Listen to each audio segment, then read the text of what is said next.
Will the Denver Broncos be playoff contenders in a 2022 NFL season? We tell you why we believe they will, and we also tell you reasons why they may not make the playoffs this upcoming season. You get that and much more in today's brand new episode, Locked On Broncos. You are Locked On Broncos, your daily Denver Broncos podcast. Part of the Locked On Podcast Network. Your team every day. What's up, Broncos country? Welcome into Locked On Broncos, your daily Denver Broncos podcast here on the Locked On Podcast Network, your team every day. Thank you so much, Broncos country, for making Locked On Broncos your first listen of the day every single day. For all your daily Denver Broncos news, content, coverage, and more, this is the place to be. I'm your host, as always, Cody Roark, Senior Broncos Analyst at Mile High Sports, joined alongside my co-host at Sayre, Bedinger, site expert, predominantly orange.com. We have you covered with all things Denver Broncos. Sayre, look, literally, we got the media barbecue going on here today. We have training camp practice set to start tomorrow for the Broncos. There's a lot of really exciting things going on right now in Dove Valley. Yesterday's episode of the show, we talked about why we believe Russell Wilson will hit the over on overall touchdown passes as projected by our good friends at BetOnline. Today, we head into a major storyline. Will the Denver Broncos be playoff contenders this upcoming season? We make the cases as to why they will, why they won't. Well, you got to feel that playoff atmosphere, that playoff vibe, that feeling, that good feeling is back in the air, right? I mean, all offseason, at least since the Russell Wilson trade, I feel like the optimism is back. Everybody's expecting big things from the Broncos, and rightfully so. You get a superstar QB in there, or, according to some people, maybe a tier 2 QB. I don't know if you read that article, Cody. I had a good laugh about some of those comments in it from The Athletic. To each their own. But for me, and I think for many of us in Broncos country, expectations are, hey, we've got an elite quarterback in the building. That completely changes the game for everything. It really does, and that's where I really want to set the table here. First off, why will the Denver Broncos be playoff contenders in 2022? His name starts with Russell, ends with Wilson, also known as Mr. Unlimited, right?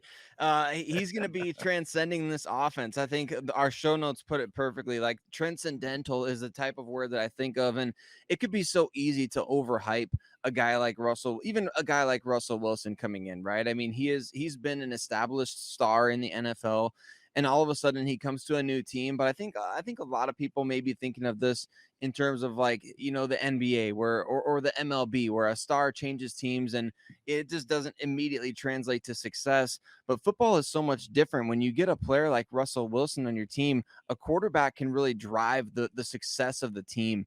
And Russell Wilson is a guy that does that. What have I been saying all offseason, and even dating back to last year? What the Broncos need at the position is a guy that can be the tide to raise all the other boats in the harbor. And that's what Russell Wilson can do. He is that game-changing kind of player, that transcendental type of player that can come in and completely resurrect what has been, for the Denver Broncos, frankly, a dead offense. So I think he's going to do that. I think he's going to have great success year one. But in addition to that, on the other side of the ball, I mean, you're returning so many key guys.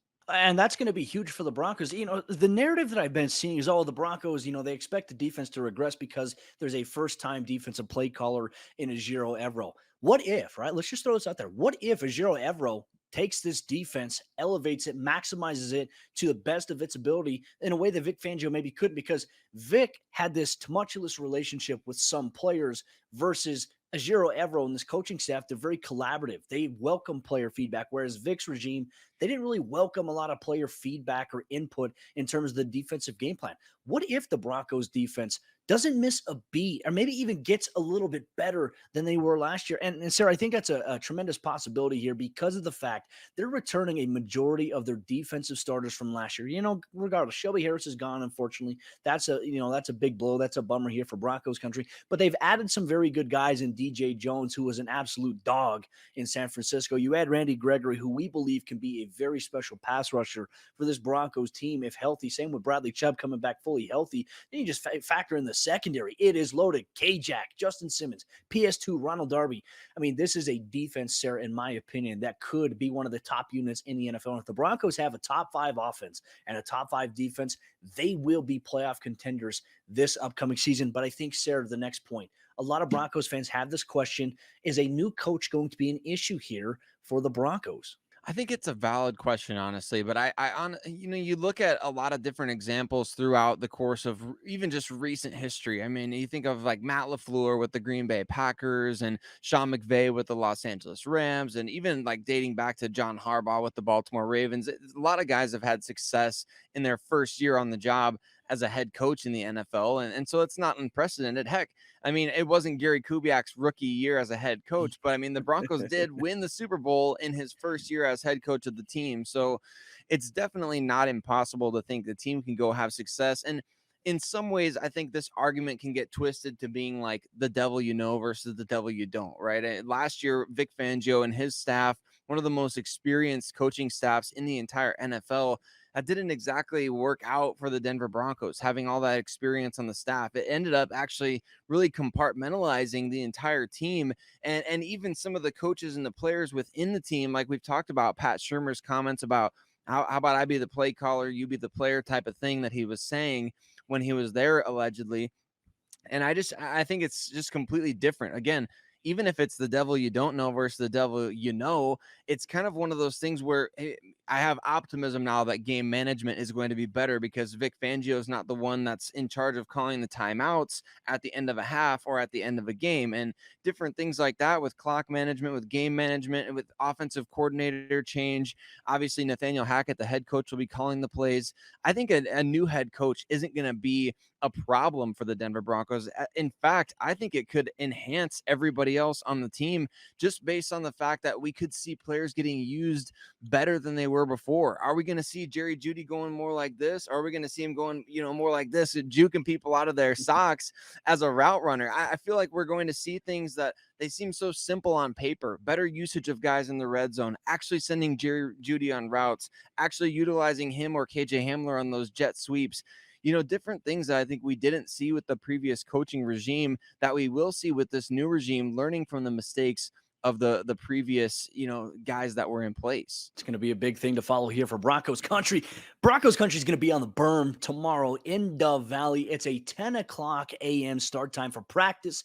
Last till about 12 o'clock there. Very excited to see everybody in Broncos country out there for training camp. We're going to have you covered all week long here, the Locked On Broncos podcast all throughout the season. This is the number one go-to that you should make for all your Denver Broncos news, content, coverage, and more. Now, Sayre, coming up here in just a moment, we're going to dive into the discussion as to maybe some of the reasons maybe why the Broncos won't be playoff contenders in 2022. What would happen if that were the case? We analyze that. But before we do that, let me tell you about our good friends over there at Dave. If you're living paycheck to paycheck and struggling to make ends meet, it can be really stressful when unexpected expenses come up. Now, Dave can help you get out of a pinch when you really need it. Dave is the banking app that can help you get up to $500 instantly with extra cash. That's more money to fill your tank, to buy a wedding gift, or to catch up on bills. You can finally tackle those expenses that have been stressing you out without any hangups. There's no interest and there's no credit check needed. Millions of people have already downloaded the Dave app to get their financial relief that they need with extra cash. So if you're in a pinch and you need some extra help,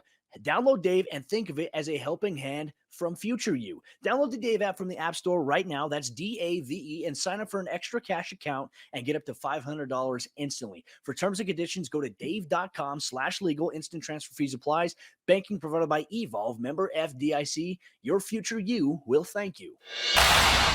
What are some reasons that the Denver Broncos could miss the playoffs in a 2022 NFL season? There's a lot of interesting responses and possibilities when you factor in the AFC as a whole, potential injuries. We're going to dive into that coming up here in just a moment. But real quick, Broncos country, thank you so much for making Locked On Broncos your first listen of the day every single day on your favorite podcast and provider or here on YouTube. Make sure you hit the subscribe or that follow button so you never miss out on a day's worth of Denver Broncos news, content, coverage, and more. Courtesy Locked On Broncos.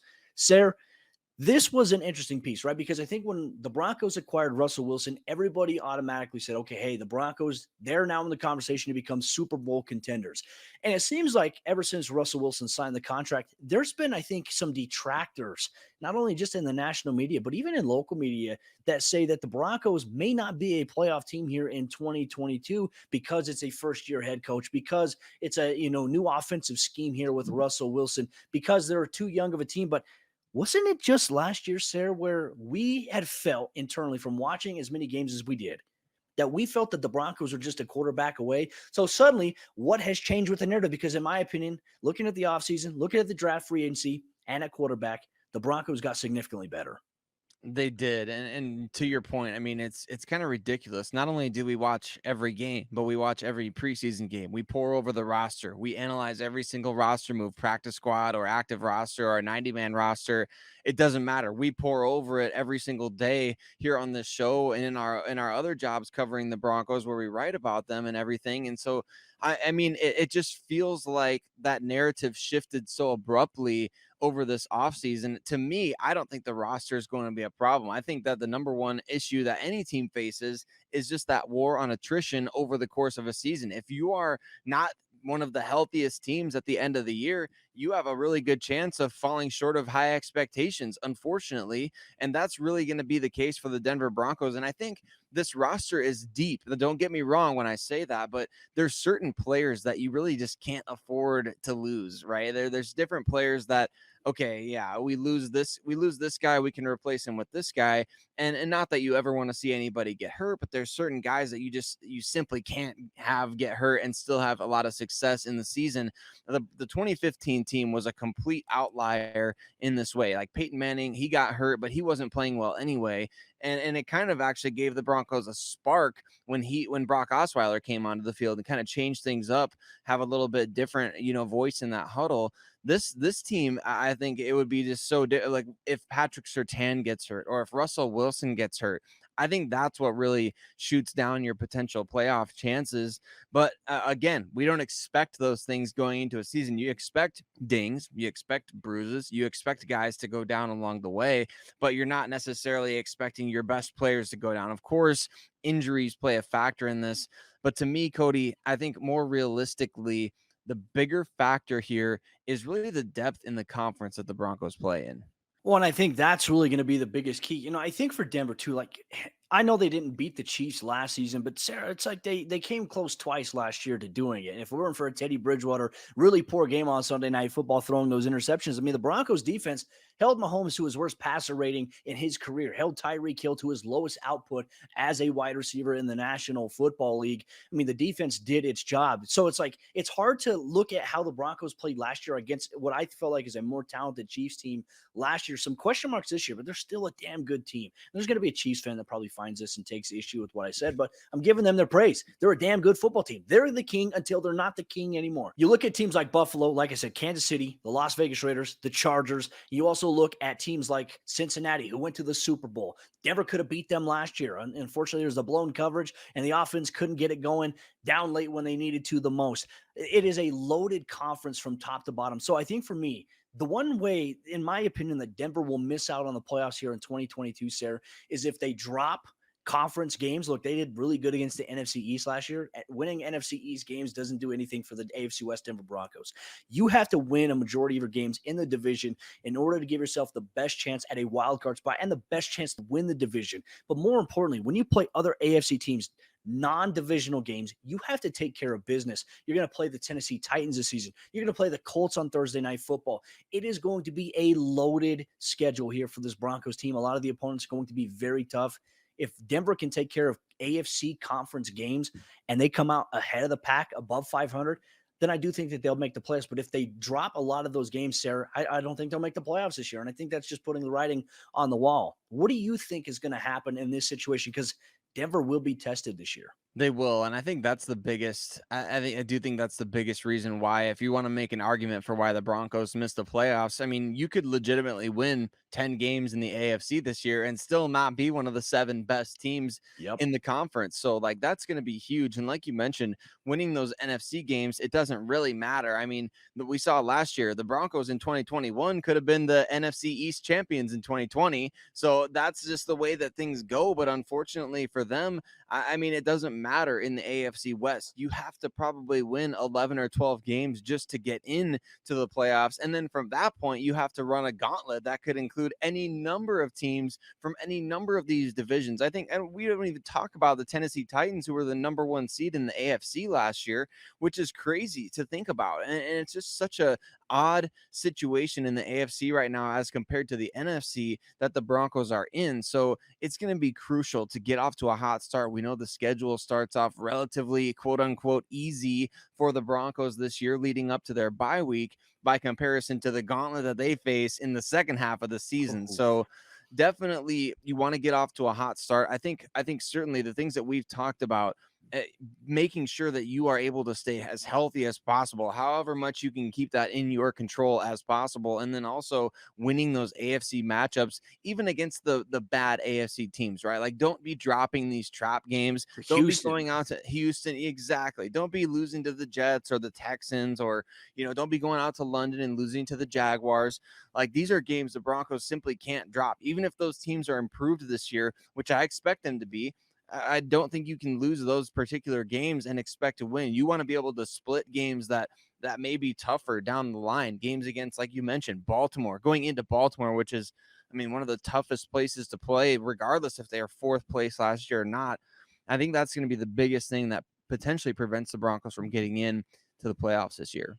On Broncos country, coming up here in just a moment, we're going to take some of the responses that you sent to us as to why or why not the Denver Broncos will make or not make the playoffs this upcoming season. But before we do that, just let me tell you, if you want all your training camp coverage in one place, if you're somehow a fan of another team, you stumbled upon this podcast, the Locked On Podcast Network has a podcast for you. If you want daily Denver Broncos news, content, and coverage, Sayre, Bedinger, and myself, we bring you that every single day from an objective point of view. We look at the X's and O's. We look at some of the major storylines to keep Broncos fans as best informed as possible here on the Locked On Podcast Network.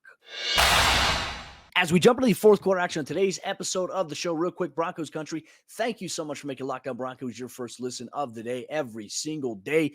I wanted to get Broncos fans involved in this conversation, Sayre, as to maybe why the Broncos will make the playoffs or why not in terms of that conversation that we've been having on today's episode of the show. Let's start things off with our good friend Kyle Blacker, avid supporter of the show, has several of these filthy casual t-shirts. Appreciate all the support we get from the Blacker family here on the Locked On Broncos podcast. He says the reason that they will make the playoffs, actual quarterback to go with a roster that was missing one in previous years.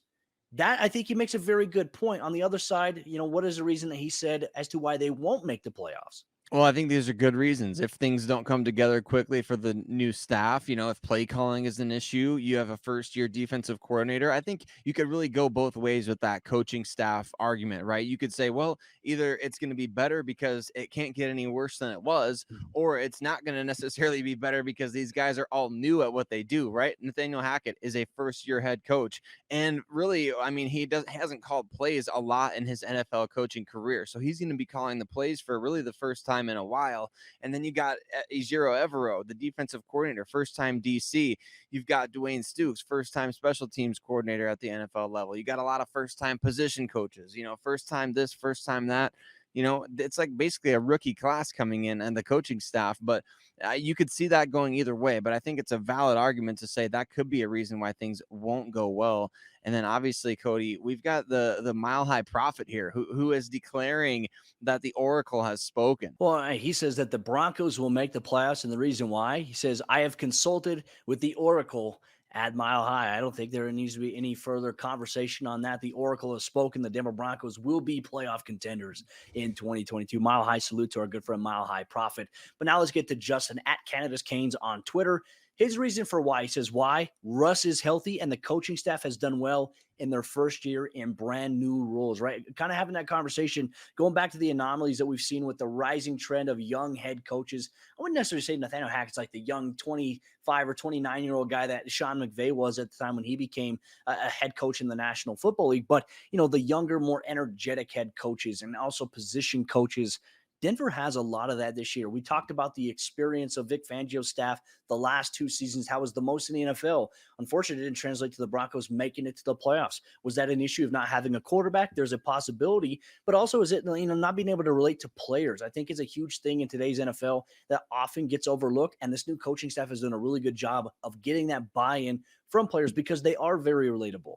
Now, on the other hand, why not, according to Justin? Well, it's exactly what we talked about right at the top of segment 2. It's injuries, and specifically an injury to Russell Wilson. Like, remember last year, obviously he had the finger injury and the Seattle Seahawks season was kind of derailed by it. They made a little bit of a run there in the second half, but it was too little too late. So if Russ isn't healthy, I mean, that's going to play a huge factor in why they wouldn't make the playoffs. But also, again, bringing in the coaching staff not adjusting to their new roles. I think that's a legitimate concern from Broncos country at this point. Just to say, not that the coaching staff has proven that they can't adjust to new roles at this point, but they haven't necessarily proven that they can. So I think that's one of those things. Like I mentioned before, it's the devil you know versus the devil you don't. Are you willing to bank on the devil you don't know just because it could be different than what we have come to know as the norm over the last couple of seasons? I think that's where it's just a matter of whether or not you're a glass half empty or a glass is half full type of person, right? It's just whether or not how you look at this coaching staff. So that's definitely, I think, the two major things right there. If the coaching staff if we start noticing that they're holding back this really great roster that we keep talking about, if they're not, playing to the players' strengths and catering to their strengths, we'll know very, very quickly, because over the last 3 years, we've seen plenty of it, right? Yeah. We have seen a ton of it. Well, I also think it's a great point as well.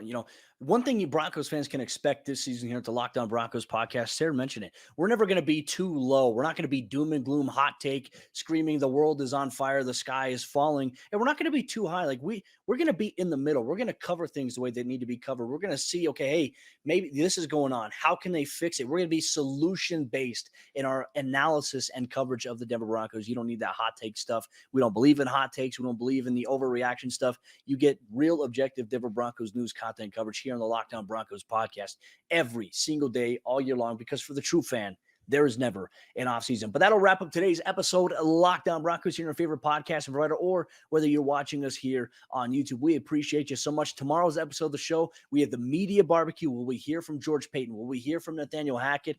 I'll be there at the media barbecue, so we'll provide the recap on tomorrow's episode, Locked On Broncos.